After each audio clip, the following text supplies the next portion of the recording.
Bonjour à tous, soyez les bienvenus. Comment ça va ce matin? Ça va, vous allez bien? En tout cas, nous vous souhaitons la bienvenue à l'Église Espoir. Nous espérons que vous allez vraiment bien et nous espérons que ces moments vont être pour vous des moments de bénédiction. Est-ce que vous croyez dans le Dieu de l'impossible? Alors on va le chanter, on va le déclarer de tous nos cœurs. Est-ce qu'on peut se lever ensemble?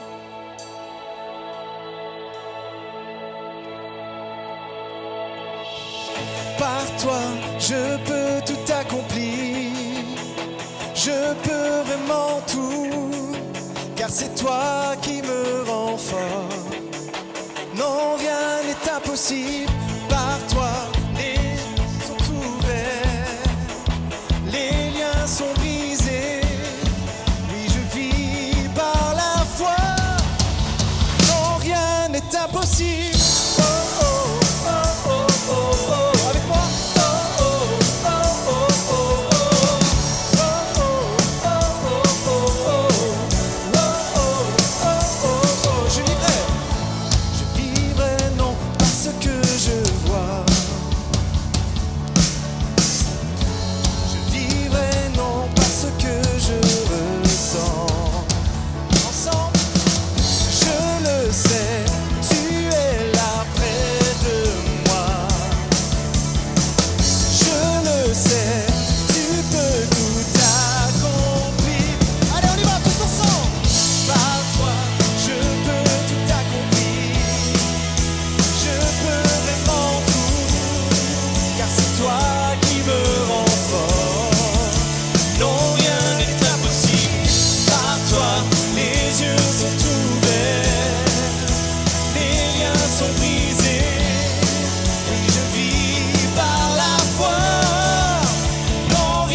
Impossible.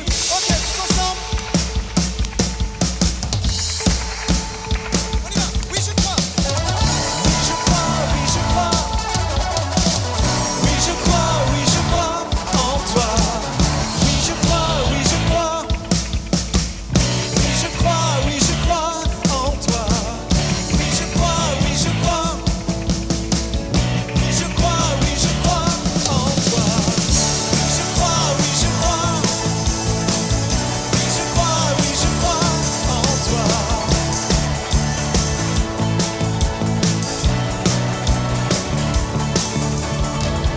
Par toi, je peux tout accomplir. Je peux vraiment tout, car c'est toi qui me rends fort. Non, rien n'est impossible. Par toi, les yeux sont ouverts, les liens sont brisés. Et je vis par la foi. Non, rien n'est impossible. Oui, je crois, oui, je crois. Allez avec moi. Oui, je crois en toi. Oui, je crois, oui, je crois. Oui, je crois en toi. Alléluia. Nous croyons en lui. Et il est celui qui nous donne la vie ce matin. Et nous voulons le célébrer.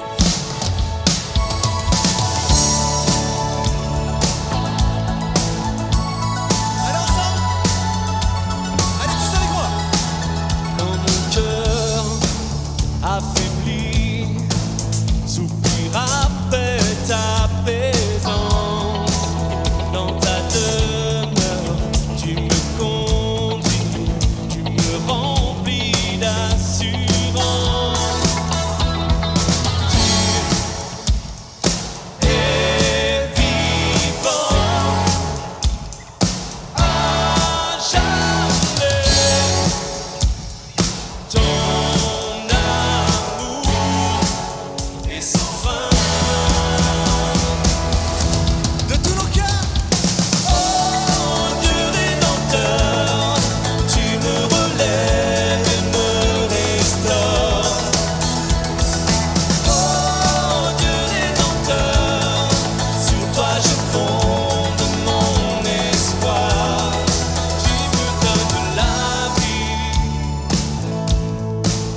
assombri semble s'éteindre en silence.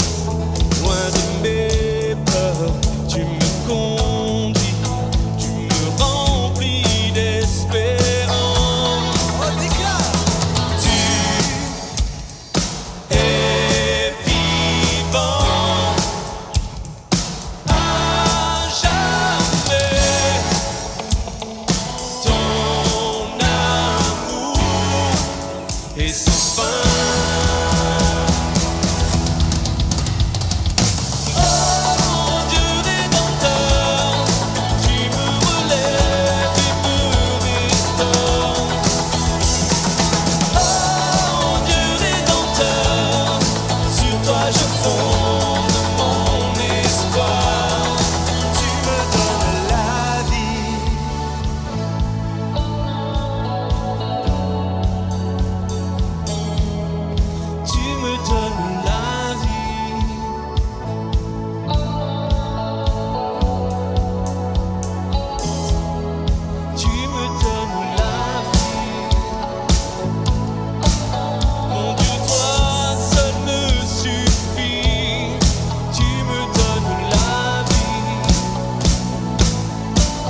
Car tu as tout accompli. On le chante tous ensemble. Oh Dieu rédempteur, tu me relèves et me restaures. Oh Dieu rédempteur, sur toi je fonde mon espoir. Oh Dieu rédempteur, tu me relèves et me restaures. Oh Dieu rédempteur, sur toi je fonde mon espoir. Oh Dieu rédempteur, tu me relèves et me restaures. Restaure ce matin. Oh Dieu rédempteur, sur toi je fonde mon espoir.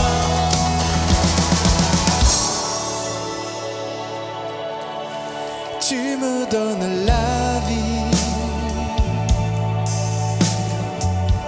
Toi me suffit. Chantons. Tu me donnes la vie. Car tu as tout accompli. Oh, déclare ces paroles avec moi. Tu me donnes la vie. Mon Dieu, toi seul me suffit. Tu me donnes la vie. Car tu as tout accompli.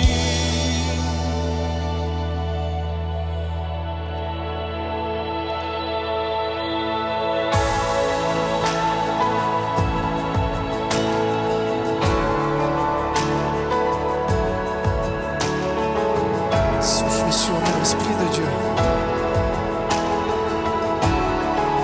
Chantons ensemble un mot du Très-Haut.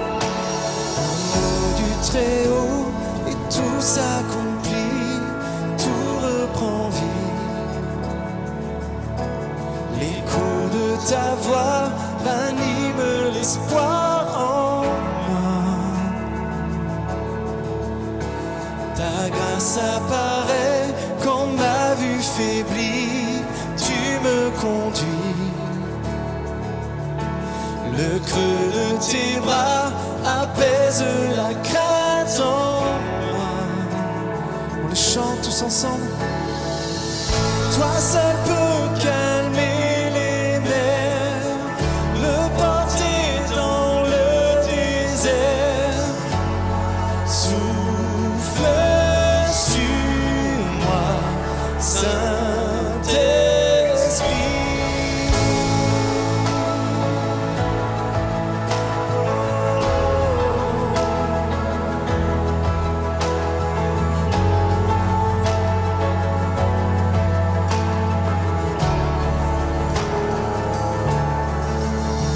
Tu viens rassasier mon âme assoiffée par ta bonté. Je ne tremble pas car ton regard est sur moi.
Quand le feu vient me détruire, mes cendres te louent encore. Quand mon espoir disparaît, tu rafraîchis ma vision. Quand mon âme est terrassée, mes ruines chantent ton nom. Quand je n'ai rien à offrir, tu places en moi ton trésor. Quand le feu vient me détruire, mes cendres te louent encore. Quand mon espoir disparaît, tu rafraîchis ma vision. Quand mon âme est terrassée, on déclare, mes ruines chantent ton nom.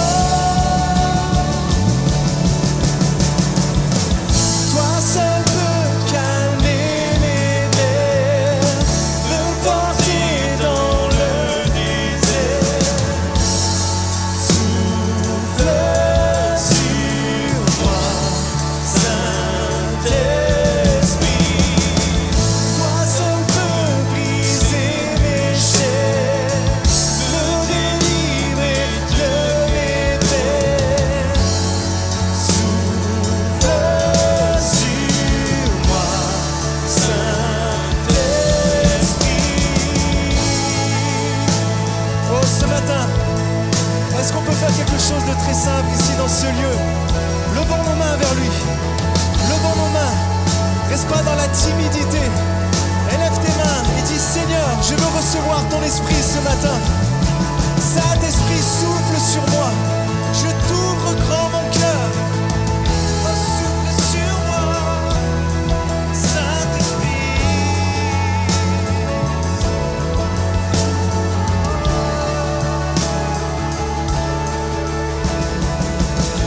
Saint-Esprit. Oh, élevons nos voix ensemble. Nous sommes le réceptacle du Saint-Esprit. Saint-Esprit, viens nous remplir de ta présence ce matin pour mieux te louer, pour mieux t'adorer. Oh Jésus.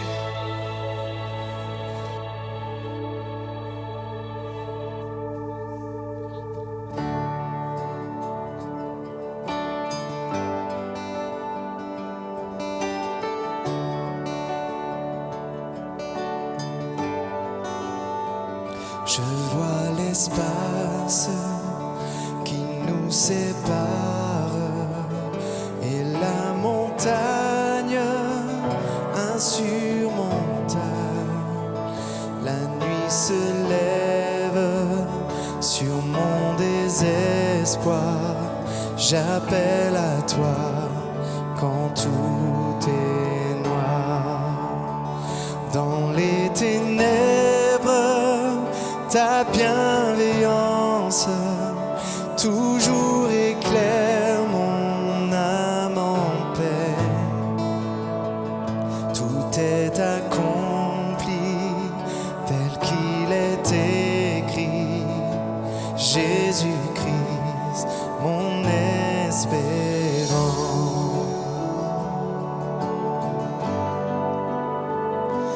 Inconcevable miséricorde, grâce insondable à l'infini, le Dieu des âges, laissant sa gloire, porte à ma honte et mon péché. La croix proclame, je suis pardonné. Oh, déclare, le roi des rois m'appelle sien. Merveilleux sauveur auquel j'appartiens. Jésus-Christ, mon espérance. Tous nos cœurs. Alléluia, gloire à mon libérateur. Alléluia,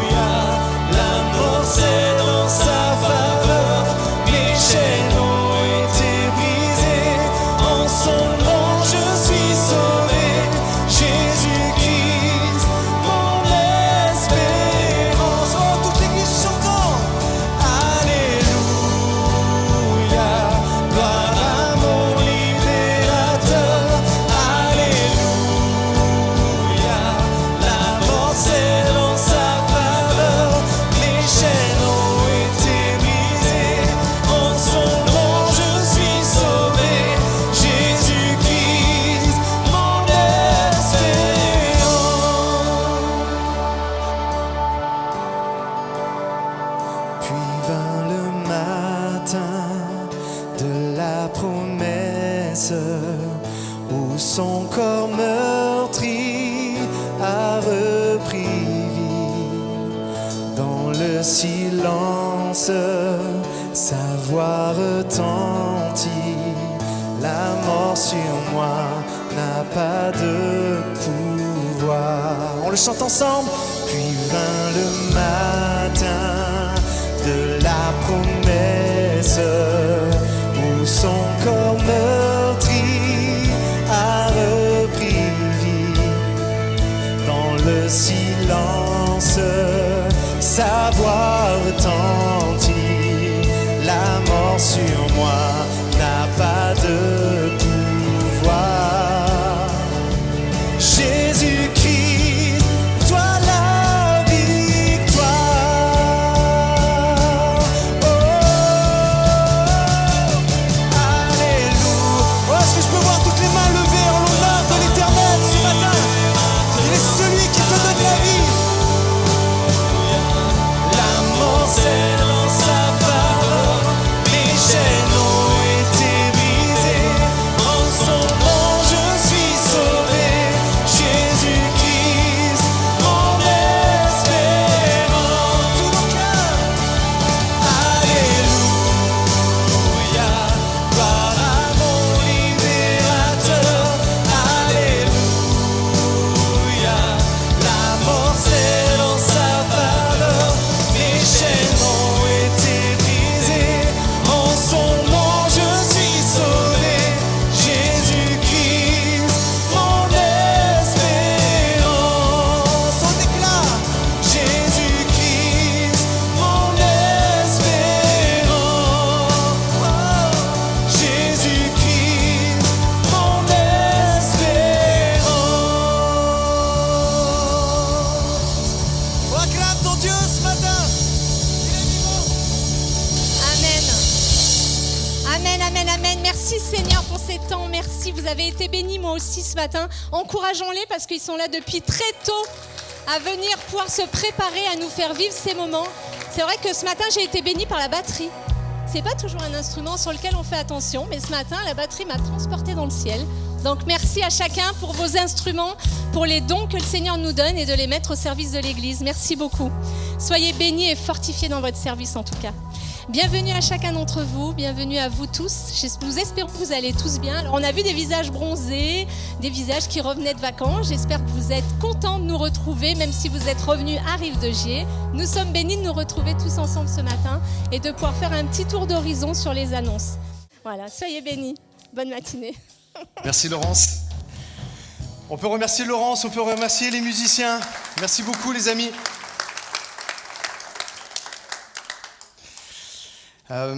Comment vous allez? Ça va? Ouais, ça va. On enchaîne, on court, on est là. C'est ma dernière avant les vacances. Et ça va faire du bien, mais je suis quand même heureux d'être là ce matin. Je suis heureux d'être là, je suis heureux de pouvoir partager avec vous ce que le Seigneur a mis sur mon cœur. Et vous le savez, maintenant, depuis la semaine dernière, nous sommes dans une série de messages par rapport au discipulat, le fait d'être des disciples de Jésus. Est-ce qu'il y a des disciples de Jésus dans la salle? Ça va ? Ok, super. J'en profite pour vraiment souhaiter la bienvenue à tous ceux qui sont là pour les premières fois. Nous sommes heureux de vous accueillir. Pour nous, c'est important en tant que chrétien, de pas simplement avoir la foi, ce qui est déjà énorme, hein, on se comprend bien, mais au-delà d'avoir la foi, c'est d'être des disciples de Jésus, des disciples de son enseignement, de tout ce qu'il nous a laissé. C'est vraiment une introduction, en fait, ce que nous faisons donc la semaine dernière. Aujourd'hui et la semaine prochaine, Pasteur Jérémy qui va apporter aussi sur le discipulat. C'est vraiment la rampe de lancement des soirées Logos qu'on vous a annoncé donc la semaine dernière. Ça va être un vendredi soir par mois où nous allons vraiment plonger nos regards dans ce que dit la Bible, dans ce que dit ce qu'enseigne la théologie, ce qu'enseigne Jésus, toutes ces choses-là qui sont vraiment inhérentes à l'Église et à notre foi pour être vraiment des vrais disciples de Jésus. Et pas simplement des personnes qui suivons de loin, mais des personnes qui suivent de près tout ce que Jésus en fait a pu dire, a pu faire et qu'il nous appelle aussi à faire. Qu'est-ce que c'est en fait ? Je redonne quelques définitions que j'ai pu apporter la semaine dernière. Définition la plus générale que nous pouvons donner au mot disciple est la suivante, c'est un disciple est à l'école d'un maître pour recevoir ses instructions et les observer. Il acquiert des connaissances théoriques et pratiques en vue, et perdez pas de ça de vue, en vue de les appliquer dans sa propre vie. C'est ça, en fait, un disciple. Et on a vu rapidement ce que n'était pas un disciple ou ce qu'était un disciple. Ce qui n'est pas un disciple, ce n'est pas dire oui à un enseignement biblique sans véritablement chercher à le comprendre. Qu'est-ce que Jésus a vraiment voulu dire ? Qu'est-ce que la Bible enseigne vraiment ? Non, c'est pas un message de plus comme ça. Je veux comprendre réellement. Ce n'est pas ce que le pasteur a dit, mais c'est ce que Christ dit qui est important. D'accord ? Et on prie et priez fort pour que toujours ce que vous entendez quand on est sur l'estrade, ça vient de la parole de Dieu et puis que jamais on s'en écarte. Être disciple, c'est faire passer ce que l'on croit comprendre par le test de la parole de Dieu. Des moments, on est là et puis avec beaucoup de sentimentalisme, et encore, je vais partager ça mardi, avec beaucoup de sentimentalisme, on croit comprendre des choses et puis on en fait notre doctrine. Non, au-delà de tout ça, c'est véritablement ce que la Bible, elle dit. Être disciple, ce n'est pas choisir à la carte l'enseignement qui me va et rejeter ce qui ne me plaît pas. On a vu le 3e président des États-Unis, Thomas Jefferson, qui découpait les passages de la Bible qu'il n'aimait pas. Et puis qui a fait son propre évangile en enlevant tous les miracles, la résurrection de Jésus. Autant dire que son évangile est nul et non avenu. Et on a vu qu'un disciple, ce n'est pas être hypnotisé par quelqu'un en se disant « oh » puis suivre bêtement, mais c'est de tellement aimer la personne que ce que toute cette personne, et en l'occurrence Jésus, enseigne, si c'est important pour lui, c'est important pour moi. Ça me pèse, c'est dans mon cœur. Un disciple, et c'est ce qu'on va voir ce matin, un amour pour Dieu et notre prochain, un amour pour l'Église. Un disciple, c'est quelqu'un qui est humble. Dites-le avec moi, humble. Humble, à l'image de Jésus, qui reçoit l'instruction de la Bible avec humilité, parce qu'on comprend qu'on n'arrive pas tout à comprendre d'un coup. Il y a des moments où on reçoit des choses, on lit des choses, on ne comprend pas tout, mais on prend ça avec humilité. Si c'est dans la Bible, certainement il y a un enseignement à tirer de ça. Alors, la même question que la semaine dernière, à 100 000 €. Qui veut devenir un disciple de Jésus ? Vous êtes toujours partant avec ça ? Bon, ça va alors. On lisait... Donc pour terminer, Jean 8, 31, « Alors Jésus dit aux Juifs qui avaient eu foi en lui, « Si vous vous attachez à la parole que je vous ai annoncée et si vous vivez conformément à ce que je vous ai dit, alors vous serez vraiment vous comprendrez la vérité et la vérité fera de vous des hommes et des femmes libres. » Et toute l'Église dit « Amen. » Donc, pour terminer le résumé de la semaine dernière, un disciple de Jésus lit, médite et applique la parole de Dieu, applique les instructions que Jésus a laissées dedans. Et on est dans le chapitre 8 de l'évangile de Jean, et ce matin, on va avancer un peu de quelques chapitres pour arriver au chapitre 13, et qui est tellement riche.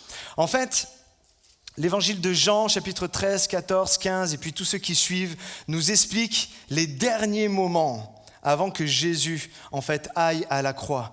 Et là, c'est des pépites et des pépites d'or qu'il nous laisse comme enseignement, qu'il nous laisse comme exemple, témoignage de ce qu'il a pu faire, et j'aimerais qu'on s'attarde dessus. Regardez ce qu'il est dit dans Jean, donc 13, verset 17. « Maintenant que vous savez ces choses et que vous les avez comprises, vous serez heureux à condition d'agir en conséquence.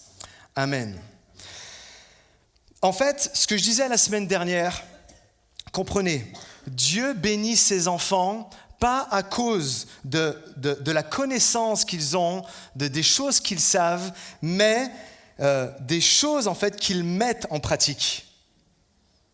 Parce que d'être un puits de connaissances, et de savoir plein de choses. Si on ne les applique pas, concrètement, ça sert un peu en fait à rien.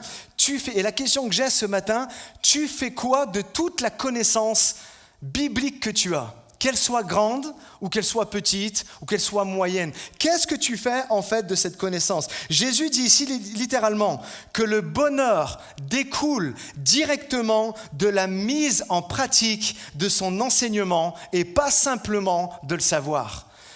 Maintenant, vous savez ces choses et que vous les avez comprises, vous serez heureux à condition d'agir en conséquence.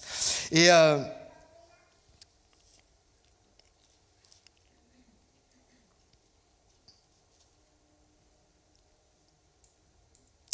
j'ai loupé. Je ne sais pas si tu peux mettre la diapo d'avant, sinon. Ok, reviens. Ah non, descends. Voilà. Regardez ce qu'il est dit. Chapitre 13, verset 33. Mes chers enfants, je suis encore avec vous. Mais ce n'est plus pour longtemps. Vous me chercherez, mais là où je vais, vous ne pourrez aller. Vous ne pouvez aller. Je l'ai déjà dit aux foules, je vous le répète à présent, car c'est aussi vrai pour vous. Je vous donne une directive nouvelle. Lisez-le avec moi. Aimez-vous les uns les autres. Oui, tel est mon commandement, comme je vous ai aimé, aimez-vous les uns les autres. Il dit quelque chose de tellement fort à ce moment-là, Jésus. Il dit, mes chers enfants. En fait, c'est vraiment quelque chose d'affectueux. En grec, c'est le mot teknia. Teknia, c'est un terme hyper affectueux, c'est un terme qui est plein de tendresse. Dans l'évangile de Jean, on le retrouve à aucun autre moment et ça arrive ici, alors qu'il est en train de vivre les derniers moments, alors que dans quelques heures, il va être trahi par Judas, il va être livré et tout ça. Il regarde ses disciples et il leur dit, mes chéris, mon chéri, ma chérie, je suis encore avec vous, mais pas pour longtemps. Mais je vais vous donner une vision nouvelle. Je vais vous donner un but nouveau. Aimez-vous les uns les autres. Et ça démontre en fait à ce moment-là qu'il y a une importance capitale. C'est des dernières directives que Jésus est en train de donner, tellement importantes. Et comment les disciples allaient survivre à tout cela ? Comment les premiers disciples allaient faire la différence dans ce monde ? Comment ils allaient faire la différence ? En démontrant l'amour. En démontrant l'amour. Pas n'importe quel amour, mais un amour fondé sur ce que Jésus a montré, c'est-à-dire un amour qui est sacrificiel. Un amour sacrificiel. Comme je vous ai aimé, aimez-vous les uns les autres. En fait, là, il y a quelque chose de vraiment puissant, les amis. Et soyez attentifs, malgré la chaleur. Soyez vraiment attentifs. Le fait que Jésus leur lave les pieds à ce moment-là, juste avant ça, et on va y revenir à la fin du message, il leur lave les pieds. Il est en train de leur donner une directive nouvelle. Aimez-vous les uns les autres. On le voit qu'après, il va prier pour eux. Il les encourage, il est là. Le fait en fait qu'il fasse tout ça, en fait, ça arrive à un moment crucial, fatidique de l'évangile, c'est la mort de Jésus. Et comprenez, ça va être la déroute pour les disciples. Là, quand il leur dit ça, ils sont loin d'imaginer tout ce qui va se passer dans les heures qui suivent. Ils sont très loin de penser que l'un d'eux va trahir Jésus. Ils sont très loin de penser que des gardes vont arriver, vont prendre Jésus, vont le menotter, les pieds et les poings liés. Ils sont loin de penser qu'il va passer devant un tribunal, et puis un tribunal fictif qui sont là, le jugement est déjà rendu, on le veut mort. Ils sont loin de penser qu'à ce moment-là, il va subir des coups de fouet tellement violents que sa peau va être déchirée. Ils sont loin de penser qu'il va porter sa croix jusqu'au bout. Ils sont loin de penser qu'il y a des clous qui vont transpercer ses mains et ses pieds. Ils sont très loin de penser qu'il va mourir d'asphyxie. Ils sont très loin de penser qu'on va lui tirer les poils de la barbe, qu'on va lui cracher dessus, que les passants qui étaient là le regardaient et avec l'armée romaine se moquaient de lui. Ils sont vraiment très très loin en fait de penser à tout ça. Leur monde va bientôt s'écrouler et Jésus leur donne littéralement les clés pour rester debout même quand c'est la débâcle autour d'eux. Il leur donne un enseignement nouveau, un enseignement qui s'ils le suivent, et c'est ce qui s'est passé, ils vont bouleverser leur monde. Ils vont bouleverser le monde jusqu'à nous aujourd'hui et ils vont triompher par la foi. Combien peuvent dire amen à ça? C'est l'amour qui va nous permettre de tenir bon. À l'amour que vous avez les uns pour les autres. C'est parce que moi, quand je ne vais plus être là, vous allez être entre vous. Et vous, les uns les autres, il va falloir que vous vous aidiez. Il va falloir que vous vous aimiez. Il va falloir que vous vous serriez les coudes. Et c'est comme ça que vous allez pouvoir avancer. Et c'est à ça qu'on va reconnaître que vous êtes mes disciples. Je redis la question, qui veut être disciple de Jésus? Et juste avant, il leur dit que votre cœur ne se trouble point. Il les prépare. Et le mot troubler, c'est le même mot que agiter. Ne soyez pas agités de tout ce que vous allez voir. Ne soyez pas agités, ne soyez pas troublés par ce qui va se passer. Je vous ai donné toutes les clés pour que vous puissiez vivre et triompher. Et si on fait un parallèle avec aujourd'hui, avez-vous remarqué comme peut-être autour de nous, d'une manière générale dans le monde, c'est un peu le chaos? Avez-vous remarqué, je ne vais pas faire de polémique avec ce qui s'est passé, le jeune Naël qui s'est fait abattre par un policier, suivi de toutes les esclandres qu'il y a eu dans tout le pays à feu et à sang.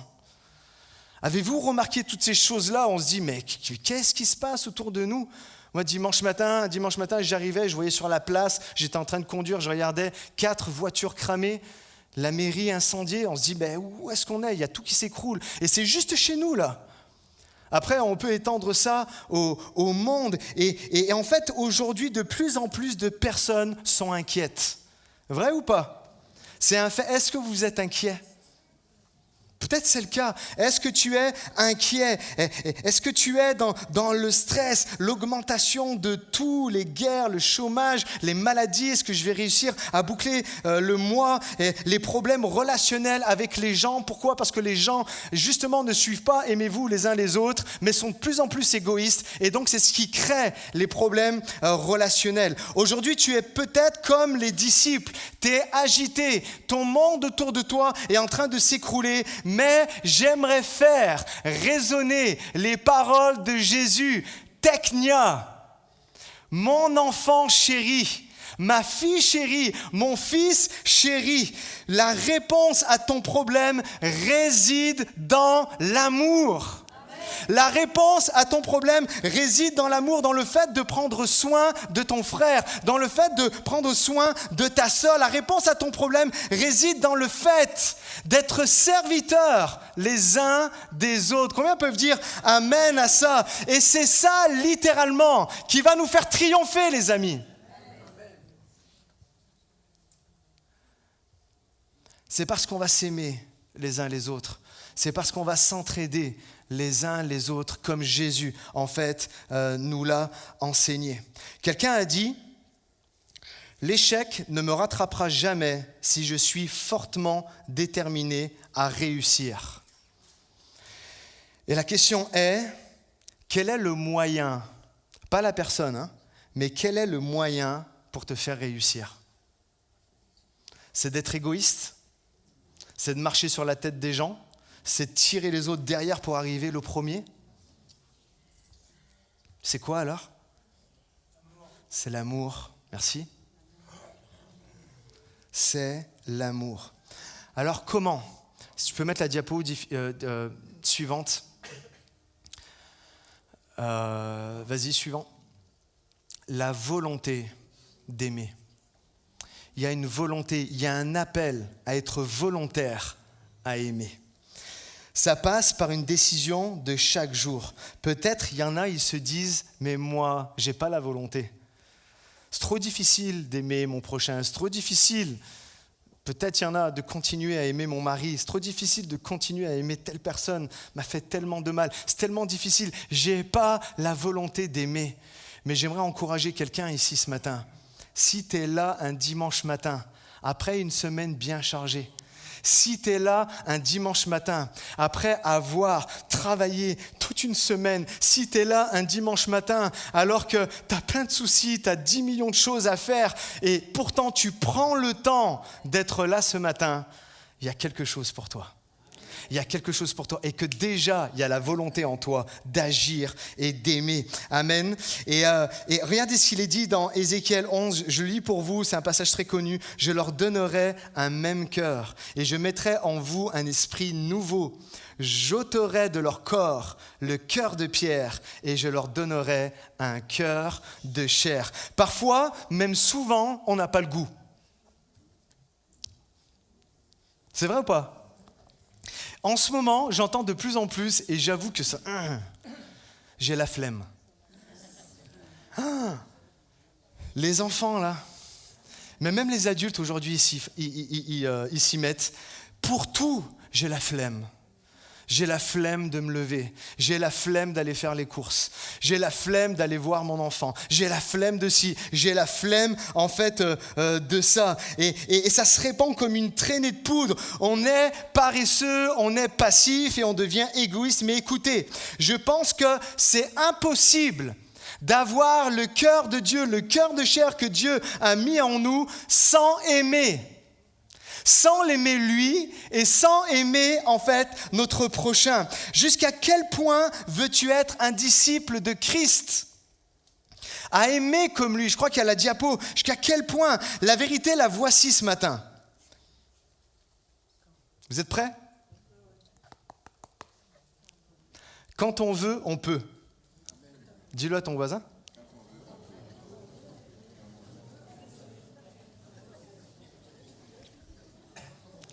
Aimez-vous les uns les autres. Aimez-vous comme je vous ai aimé. Je dis, oh, dur. Mais moi, je crois que quand on veut, on peut. Vous êtes d'accord ou pas ? À moins qu'on se voile la face par nos excuses, on se voile la face et tout ça, on vivra toujours une vie de stagnation. On a toujours des excuses, pas vrai ? C'est vrai ou pas ? Des excuses pour aller, je vais aller loin, hein, mais des excuses pour aller voir notre famille. Non, demain, là, je suis fatigué, j'ai travaillé toute la semaine, je reste allongé. Des excuses pour aller faire du sport. Je suis fatigué, pareil, je viens de m'asseoir, je décompresse, le sport, ça peut attendre. La question qui va avec, des excuses pour mieux manger. Demain, j'arrête le coca. Demain, j'arrête le McDo. Demain, j'arrête toutes ces choses. Ah non, ouais, c'est demain. Et puis demain arrive et on reprolonge et tout ça. Tu veux mettre de l'ordre dans ta vie. Tu sais qu'il y a des choses à régler dans ta vie. Mais tu dis, la flemme, je le ferai. Ça va nécessiter trop de choses. La flemme, je le fais demain. Mais écoutez ça s'il vous plaît, retenez ça. Lorsque nous voulons vraiment quelque chose, nous trouvons le moyen de le faire. Lorsque nous voulons vraiment, je le répète, lorsque nous voulons vraiment quelque chose, nous trouvons le moyen de le faire. Par tous les moyens, je veux suivre ce que Jésus a dit. Par tous les moyens, je ne veux pas simplement venir les dimanches comme ça et puis avoir une petite foi comme ça, mais je veux devenir littéralement un vrai disciple de Christ. Quand on veut, on peut. Et on prie tous les matins et on se dit, Seigneur, je veux être ton disciple, je veux vivre au plus proche de ce que ta parole, elle dit. Et tout le reste vient de la chair. Toutes les excuses que tu peux te donner, elles viennent de la chair. Elles viennent de l'ennemi, en fait, de ton âme. Refuse tout cela. Deviens un disciple. Qu'est-ce que ça veut dire de devenir un disciple ? Ça veut dire devenir discipliné. J'ai même pas entendu un amen. Bon, super. Regardez ce que dit Jésus dans l'évangile de Luc au chapitre 10. Il dit... Passage énormément connu, il est en train de discuter avec des religieux.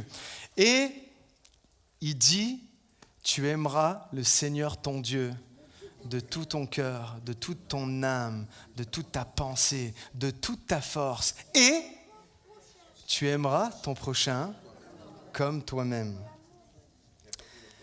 Et il est en train de parler avec des chefs religieux. Et il y a un chef religieux, la Bible nous dit, vous pouvez le lire, pour éprouver Jésus, un peu pour le mettre un peu en déroute. Il dit, c'est bien beau tout ce que tu dis là, tout ton discours. Mais c'est qui mon prochain ? Il voulait éprouver Jésus. C'est qui ton prochain ? Et là, Jésus raconte une histoire qui est... Bravo. Le bon Samaritain. Vous connaissez, hein? C'est un homme qui descend de Jérusalem et qui doit aller jusqu'à Jéricho. Et alors qu'il est en chemin, il y a des brigands qui arrivent et ils le maltraitent, ils le battent, ils le tabassent, ils lui prennent tout l'argent, les biens qu'il a et puis ils partent et ils le laissent comme mort sur le bord du chemin. Et là, la Bible nous dit, Jésus nous dit qu'il y a un sacrificateur qui passe. Un religieux, un homme quand même qui est proche de Dieu, d'accord? Et il arrive et il voit l'homme laissé pour mort. Écoutez, c'est tellement fort. C'est même pas il passe à côté comme ça, c'est il change de chemin pour pas être à côté là et puis il passe. La Bible nous dit, Jésus nous dit qu'il y a un deuxième, un lévite. Un lévite, vous savez ce que c'est? C'est les serviteurs de l'Éternel dans le temple. J'ai envie de dire, il n'y a pas plus haut gradé qu'eux. Ils sont là à servir le Seigneur sans arrêt. Et ils sont là avec leur belle connaissance, le sacrificateur ou le lévite, d'accord? Et là, Jésus, il devait vraiment piquer les religieux qui étaient là. Et c'est pareil, le lévite arrive. C'est même pas, il passe à côté, lui aussi. Il change de trottoir et il passe. Et là, un troisième homme arrive, c'est le Samaritain. Le bon Samaritain. Et comprenez, vous le savez déjà, je vous l'avais déjà dit, mais les Samaritains, ce n'étaient pas des personnes qui étaient bien vues en Israël. C'était un peu comme des pestiférés. On ne les aimait pas, ils sont un peu étranges, ils sont un peu comme nous, mais pas tout à fait. On les met de côté, on les dédaigne, on les méprise. C'était ça les Samaritains. Et là, Jésus enseigne qu'il y a un Samaritain qui arrive, il voit le gars, tout de suite, il se penche, il le lave, il lui panse ses plaies, il le soigne, il le met sur sa monture. Il arrive jusqu'à une auberge. Et à l'aubergiste, il lui paye une chambre. Et puis, alors que le bon Samaritain doit partir, il lui dit « Tiens, je te laisse de l'argent, mais à mon retour, si tu as dépensé plus, eh ben, je donnerai encore en plus pour lui. » Et là, Jésus termine cette histoire et il lui dit « Lequel de ces trois te semble avoir été le prochain de celui qui est tombé au milieu des brigands ?» Et il répond « C'est celui qui a exercé la miséricorde envers lui », répond le docteur de la loi. Et Jésus lui dit « Va, et toi, fais de même. » Voici, écoutez bien s'il vous plaît, un des plus grands, et ça fait écho vraiment à la semaine dernière, voici un des plus grands problèmes du christianisme. Nous sommes fiers de ce que nous connaissons. Nous sommes très fiers de la connaissance et tout que nous avons, mais bien souvent, nous n'en faisons pas grand-chose. Un sacrificateur, un lévite, les gars, ils connaissaient la Torah, ils savaient tout, et pourtant, ils n'ont pas appliqué la loi. Ils n'ont pas appliqué. Et il y a quelqu'un qui a dit, c'est tellement fort, je crois qu'il y a la diapo, la seule chose qui permet au mal de triompher est l'inaction des gens de bien. Amen. 3 amen, qui dit mieux? Ça vient nous chercher ou pas? La seule chose qui permet au mal de triompher est l'inaction des gens de bien. Moi, je crois qu'ici, il y a des gens bien de partout.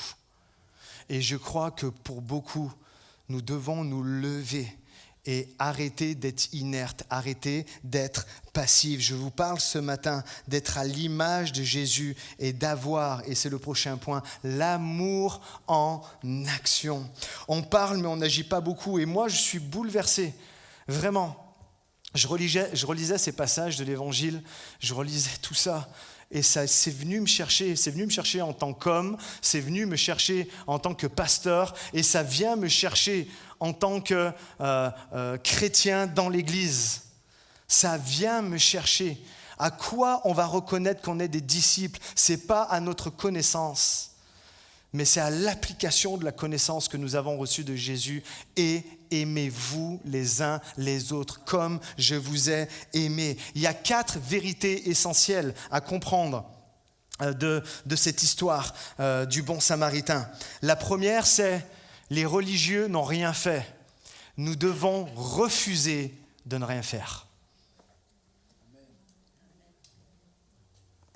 Vous êtes avec moi ce matin ? nous devons refuser de ne rien faire. Lorsqu'on voit quelque chose, lorsque nous rencontrons un besoin, lorsque une personne est loin et a besoin d'être vue, d'être visitée, lorsque une personne a besoin d'une écoute particulière, lorsque quelqu'un a besoin d'une main tendue, je ne vais pas être dans l'inaction. Même si c'est pas grand-chose, même si c'est pas beaucoup, j'ai pas beaucoup de moyens, je ferai quelque chose qui est en mon pouvoir. On a tous la possibilité de faire quelque chose. C'est vrai que parfois, nous n'avons que la prière. Et à un moment, il y a des situations, je ne peux pas me mettre à la place de la personne, je ne peux pas porter ce qu'elle porte et tout ça. Donc, il n'y a que la prière, il y a des paroles d'encouragement, à donner des paroles de soutien, mais autant que possible, je veux avoir l'audace d'aider et d'aimer la personne qui est en face de moi. Pourquoi ? Parce que Jésus me le demande et que je veux être son disciple et que c'est la seule chose qui dit que à ça, on va reconnaître que je suis le disciple de Jésus. Combien peuvent dire amen à ça ? La deuxième vérité importante, le Samaritain a accepté d'être bouleversé dans son programme. Vous l'avez capté ou pas ? En fait, le Samaritain, lui, il n'a rien demandé et il est en voyage. Il est parti d'un point A pour aller à un point B. Et il a accepté d'être bouleversé dans son programme. Ça lui a coûté du temps, ça lui a coûté de l'argent.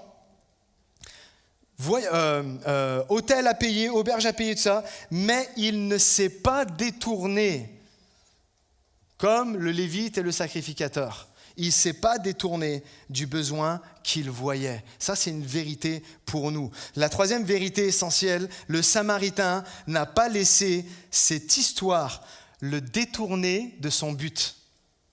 Il a accepté d'être bouleversé dans son programme, mais je ne sais pas si vous avez capté. Il a continué quand même sa marche. Il a accepté d'être bouleversé dans son programme, mais son but était toujours en ligne de mire. Alors, qu'est-ce qu'il a fait ?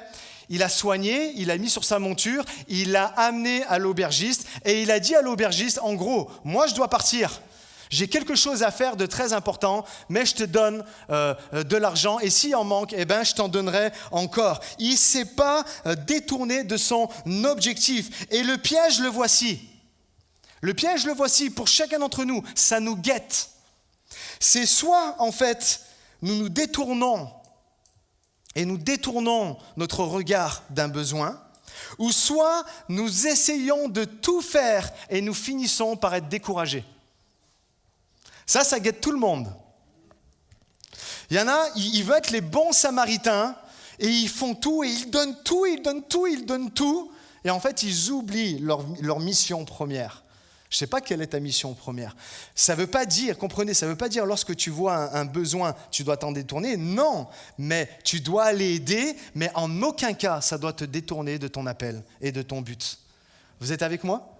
Ça, c'est la troisième vérité essentielle. Je ne dois pas laisser la peur de trop m'impliquer m'empêcher de m'impliquer quand même. Il y en a parce qu'on a peur, on se dit, oula, ça va nous prendre du temps, ça va nous prendre de l'argent, alors je détourne. Non, n'aie pas peur. Sois juste sage et équilibré dans ce que tu fais. Vous êtes avec moi ?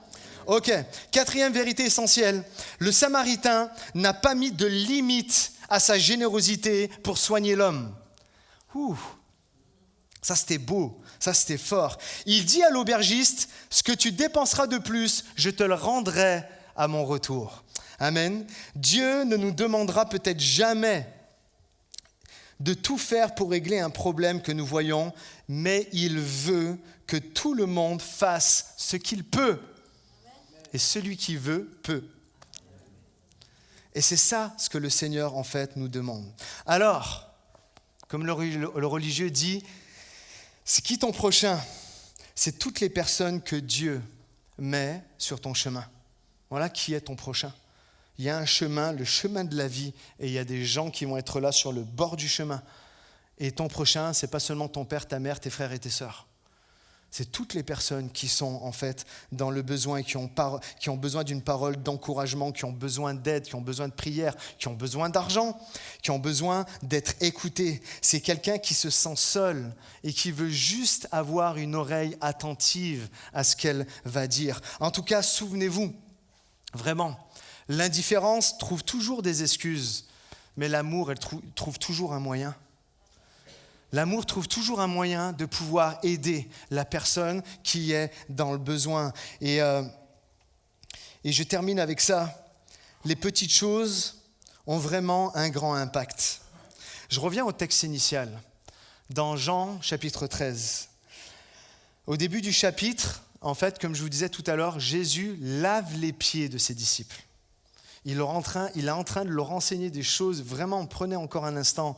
Vous allez mettre 10 minutes, relisez ces 3 chapitres-là à la suite. C'est tellement fort. Et il leur lave les pieds. Et la Bible nous dit qu'il mit le comble à son amour en faisant ça. Le comble, c'est quoi? C'est le degré le plus haut. C'est juste incroyable, en fait, ce que Jésus a fait. Et l'amour se démontre avec des actes, pas seulement avec des belles paroles. Il avait plusieurs à leur enseigner en faisant cela, et l'une d'elles, c'était le besoin de servir les autres. Alors que tout pouvoir, le Seigneur, c'est marqué que Dieu lui a remis toutes choses entre ses mains. Il a tout pouvoir à ce moment-là. Il est le Dieu tout-puissant à ce moment-là. Et qu'est-ce qu'il fait avec sa toute-puissance? Il enlève ses vêtements, c'est comme ça qu'on faisait. Il prenait une serviette, une bassine, il se met à genoux et il se met à laver les pieds des gens, à laver les pieds de ses disciples.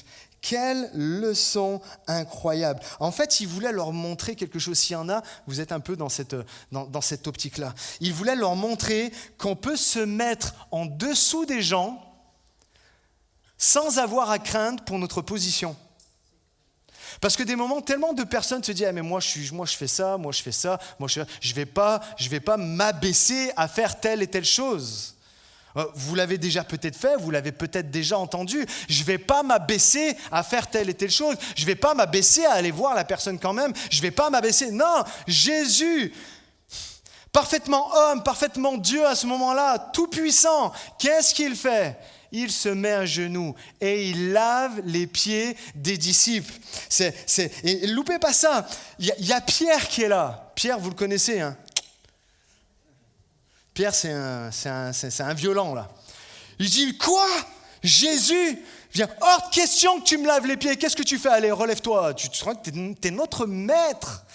T'es notre rabbi, t'es notre rabouni, t'es notre maître chéri. À aucun moment, tu vas te mettre à genoux devant nous et puis tu vas nous laver les pieds. C'est pas possible. Et Jésus le regarde et dit, non, mais tu comprends pas. Si je ne te lave pas les pieds, tu n'auras pas de part avec moi. Si je ne te lave pas les pieds, on ne sera jamais ensemble. Si je ne te lave pas les pieds, en fait, tu n'auras pas de part avec moi, on ne pourra pas vraiment être des amis. Et je ne sais pas s'il comprend tout ça, Pierre, mais il regarde, il dit, ok Jésus, lave-moi les pieds, mais lave-moi les mains, lave-moi la tête, lave-moi. Et là, il y a une vérité importante, en fait, les amis, à comprendre. Elle est celle-ci. Le disciple comprend que l'amour, et c'est ce que Jésus leur enseignait, c'est que l'amour, il doit être partagé. Il n'y a pas de maître, esclave, maître ci et ça, maître et disciple. C'est l'amour, il doit être partagé dans une relation. Ils devaient faire des choses l'un pour l'autre pour que leur relation soit saine et solide. Imaginez un instant, regardez ici. Imaginez un instant. Si dans nos couples, si dans nos relations familiales, si dans nos relations amicales, si dans nos relations professionnelles, ça arrêtait ces histoires de amour à sens unique. Imaginez un instant. Imaginez c'est « tu m'aimes, je te rends l'appareil ». Et écoutez les amis, vraiment. Je le dis, mais je sais que vous pouvez le dire à ma place. Et c'est autant de témoignages. Toutes les personnes que j'ai pu aider, toutes les personnes, je ne parle pas d'aider parce que voilà, c'est comme ça, mais où j'ai dû faire un effort, où ça m'a coûté du temps, où ça m'a coûté toutes sortes de choses. À chaque fois que je l'ai fait, j'ai été béni en retour. Amen. À chaque fois. Qui peut témoigner de ça ? Que venez sur le devant ? Non, c'est pas vrai. Il faut faire témoin. On peut tous témoigner de ça. On peut tous témoigner que quand on a fait le pas supplémentaire pour bénir une personne, on a eu un retour. on a eu la pareille. Amen. Et c'est tellement fort de le comprendre et c'est ce que Jésus, en fait, leur dit. Et d'ailleurs, refusez, vraiment, écoutez ça, refusez les relations à sens unique. Parce que vous savez comment ça va terminer ? Ça va terminer en amertume. Donc, refusez, avec beaucoup de sagesse, mais refusez ces relations où il y a toujours que je donne, et j'ai jamais rien en retour. Combien de fois j'ai pu voir ça et il faut vraiment être attentif à ça. Alors comprenez, non seulement nous devons montrer de l'amour en action envers notre prochain, mais au-delà de ça, on en a besoin. Qui a besoin d'amour ici ? On a tous besoin d'amour. On a tous besoin d'amour. Laver les pieds était une tâche vile de serviteur de base, mais nous montre une vérité éternelle et essentielle. Sois humble. Sois prêt à faire des choses que les autres ne veulent pas. Faire des petites choses, mais qui ont un impact qui est éternel. Je vais inviter les musiciens à revenir, s'il vous plaît. Si tu veux afficher, les petites choses sont importantes. Tellement importante qu'elle prouve que tu es disciple de Christ. Dans la Bible, nous trouvons tellement de fois les uns les autres. Bien sûr, on l'a lu dans l'évangile de Luc, chapitre 10, dans l'évangile de Jean, chapitre 13, et même au 14, je crois qu'il le répète. Aimez-vous les uns les autres. Mais soyez avec moi. Il y a veillez les uns les autres. Il y a supportez-vous les uns les autres. Combien comprennent que ce n'est pas des choses de malades? Ce n'est pas des choses qui sont extraordinaires à faire, de prendre du temps, juste passer un appel, je ne t'ai pas vu depuis 1 ou 2 semaines, est-ce que ça va bien? Combien comprennent que ce n'est pas quelque chose de difficile? C'est des petites choses, et des petites choses mises les unes à la suite des autres font la différence et prouvent que tu es un disciple de Christ. Veiller les uns sur les autres, se supporter les uns les autres, être gentils les uns avec les autres. Donner, parce que aimer ne peut se conjuguer qu'avec donner, se pardonner. J'aimerais juste prendre un instant. Attends, je te coupe ça. Tac. J'aimerais juste un instant voir avec vous cette notion de pardonner. Parce que bien souvent, on parle de pardonner et des prêches sont faites sur ça et il y en aura encore. Mais si tu peux monter un peu, s'il te plaît, Richard, la backtrack. Merci. Et pardonner. Souvent, on fait des prêches dessus parce que des personnes ont vécu des drames, d'accord ? Et il y a tout un cheminement, en fait, à avoir pour arriver, en fait, à pardonner. Mais ce n'est pas de ça que je veux parler. Là, je parle de l'offense qu'on rencontre tous les jours. Il y en a qui rencontrent l'offense tous les jours. Je suis rentré dans une pièce et la personne n'a même pas regardé, ne m'a même pas dit bonjour. Je suis rentré dans un endroit et puis la personne m'a parlé sèchement et puis m'a dit « Allez, vas-y, fais ça ». Et ça, c'est ce qu'on appelle les offenses quotidiennes. Mais de la même manière, mis bout à bout, en fait, ça vient nous pourrir la vie et on est là. Et c'est pour ça que je vous parle de pardonner quotidiennement. Pardonner quotidiennement vous gardera saint, vous gardera dans la sainteté, mais vous gardera aussi un cœur libre et une tête libre pour dire « Ok, je suis libre de l'offense, c'est bon, il a traversé une mauvaise journée, il a traversé telle et telle chose, c'est bon, je vais mettre de côté et puis je vais aller de l'avant. » Vous comprenez ce que je veux dire? Les petites choses, quand vous voyez quelqu'un être fatigué ou avoir les larmes qui coulent, de s'arrêter, de poser la main sur l'épaule et dire « Je ne sais pas ce que tu traverses et si tu ne veux pas me le dire, il n'y a pas de problème avec ça, mais je vais prier pour toi. » Des petites choses, ce n'est pas des choses extraordinaires, mais mis bout à bout. La fidélité dans l'amitié. Dites-le avec moi, la fidélité dans l'amitié. Encourager, se réjouir pour les autres. Se réjouir pour les autres. Moi, c'est quelque chose que j'aime faire. Quand j'entends des bonnes nouvelles de la part de quelqu'un, je suis super content. Et des moments, moi, j'annonce des bonnes nouvelles et les personnes me regardent, ouais, et puis ils reviennent à eux. Est-ce que vous êtes comme ça ? C'est pas bien d'être comme ça. Parce que quand vous êtes comme ça, vous êtes en train de dire à l'autre personne, ouais, c'est super, mais ma vie, elle est plus importante quand même. Non, se réjouir pour les autres, mis bout à bout, considérer les autres, avoir de la loyauté. C'est-à-dire quelqu'un qui vient se confier à vous et puis vous explique, j'ai fait telle et telle erreur. Ah, t'as fait ça, d'accord. Puis on part, ah, tu sais pas s'il a fait. Non, la loyauté, on est là, on couvre les fautes, comme la Bible l'enseigne. On n'est pas là à répandre les commérages pour que la personne soit encore plus accablée, mais on est là pour s'aider les uns les autres, on est là pour s'aimer les uns les autres, on est là pour se tirer vers le haut, et c'est là que nous sommes reconnus comme des disciples de Jésus. Vous êtes avec moi ce matin ? Alors, je vais faire juste une petite illustration pour terminer. Ok, ça marche pas ? Merci Seb. Et ouais, vous allez dire, mais qu'est-ce qu'il va faire encore ? Alors je vais essayer de faire pour que tout le monde me voit. Je vais faire une petite illustration. Peut-être vous l'avez vu sur les réseaux. Mais ça, c'est ce que nous sommes. Un être humain, un homme, une femme, voilà, on est là. Et tous, nous avons une flamme. Tous, nous avons une étincelle, en fait, à l'intérieur de nous. Mais des moments, parce que vous le savez, la vie, elle est dure. La vie, elle est compliquée, et à des moments, on est jeté comme ça, et puis, une personne qui te parle mal.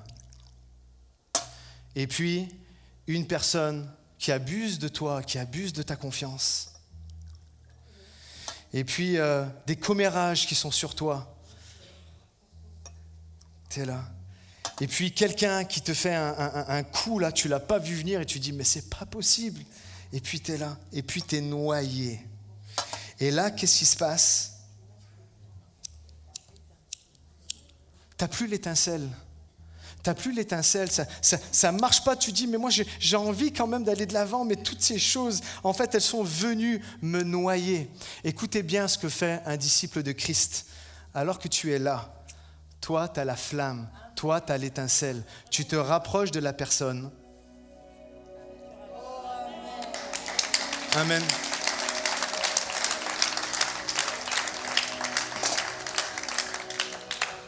J'aimerais qu'on puisse vraiment se lever ensemble. On puisse se lever ensemble.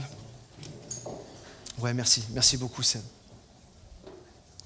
Comprenez, l'amour, en fait, a plusieurs facettes et se montre de plusieurs façons. En fait, Jésus, dans son amour, dans le service qu'il a montré, vous allez le lire dans Jean 13, dans l'humilité, dans son enseignement et finalement dans sa mort, en fait, ça doit nous interpeller. Et à imiter ça, alors qu'il était en train alors que les disciples, ils étaient là en train de se disputer pour savoir qui était le plus grand. C'est ça le contexte. Jésus, il leur dit non, regardez qui c'est le plus grand, c'est celui qui se met en dessous des autres et qui va aider et qui va aimer les autres. J'aimerais que tout simplement on puisse prier. J'aimerais que tout simplement on puisse prier. On va terminer. On va terminer par 1 Jean, chapitre 3, verset 16. Normalement, ça doit être à l'écran. Il est dit, même verset 14, « Nous savons que nous sommes passés de la mort à la vie parce que nous aimons les frères. Celui qui n'aime pas demeure dans la mort. Quiconque est son frère est un meurtrier. Et vous savez qu'aucun meurtrier n'a la vie éternelle demeurant en lui. Nous avons connu l'amour en ce qu'il a donné sa vie pour nous. Nous aussi, nous devons donner notre vie pour les frères. Si quelqu'un possède des biens du monde et que, voyant son frère dans le besoin, il lui ferme ses entrailles, comment l'amour de Dieu demeure-t-il en lui ? Petits enfants, et là on retrouve le teknia. N'aimons pas en parole et avec la langue, mais en action et en vérité. Est-ce qu'on est tous d'accord pour dire que 99% d'entre nous, on n'aura jamais à donner notre vie pour quelqu'un? Ça reste une vérité. Mais ce que le Seigneur nous demande ici, c'est que tout ce qui est en ton pouvoir, tout ce que toi, ta main peut faire, il va falloir que tu le fasses et que tu aides ton prochain.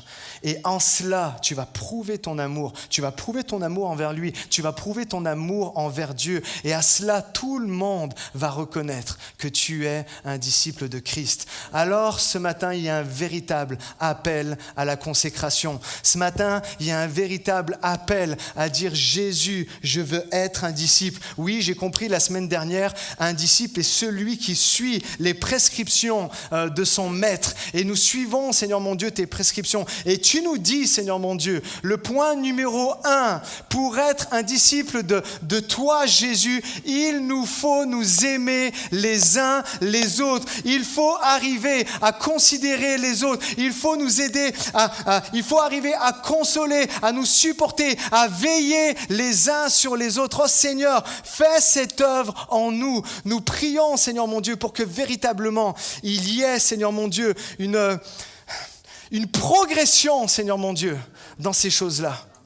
Une progression, comme nous voulons progresser dans la connaissance. La connaissance ne nous servira à rien si déjà nous n'appliquons pas ça. Alors viens nous faire progresser, Seigneur. C'est dans ton nom que nous avons prié. Et ensemble, toute l'Église, nous pouvons dire Amen.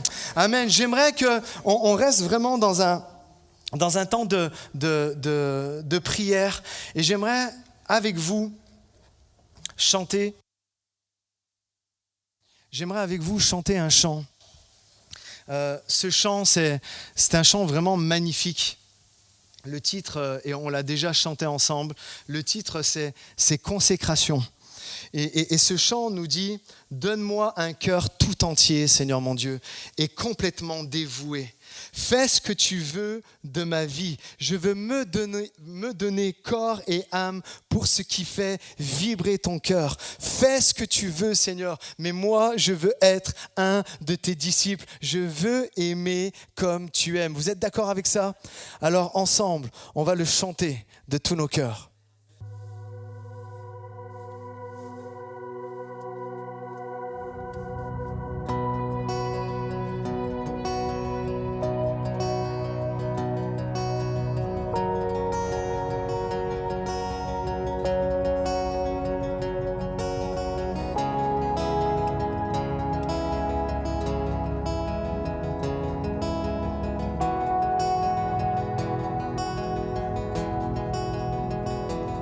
Mon âme soupire après toi.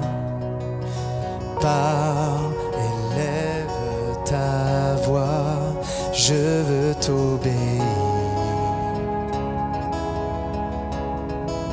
Je veux te servir.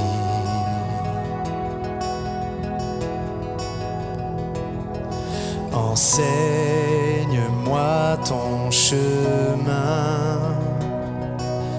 Prends ce qui me retient de te voir, Jésus. Je veux t'aimer plus, car tu dis que ceux qui te cherchent te trouvent. T'en prie, mon Dieu, porte-moi secours. Donne-moi un cœur tout entier et complètement dévoué. Fais ce que tu veux. Fais ce que tu veux de ma vie.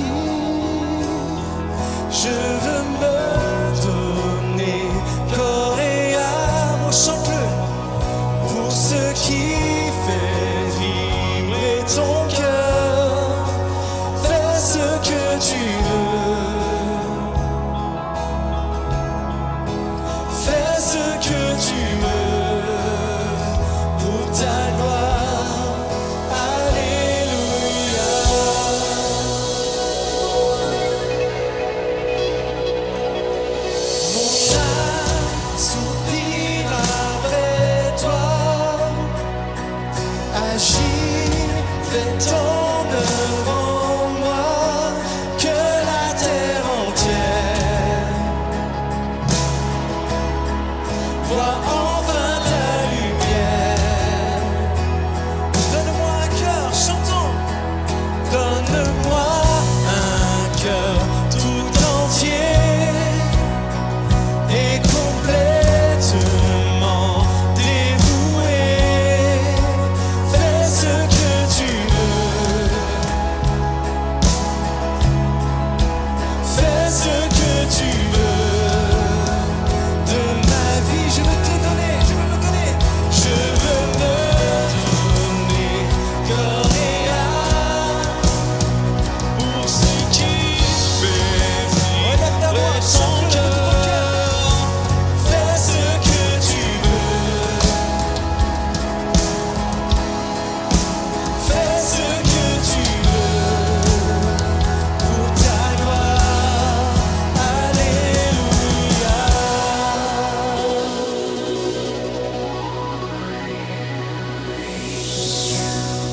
Ton amour est fort, il brise les chaînes et terrasse la mort.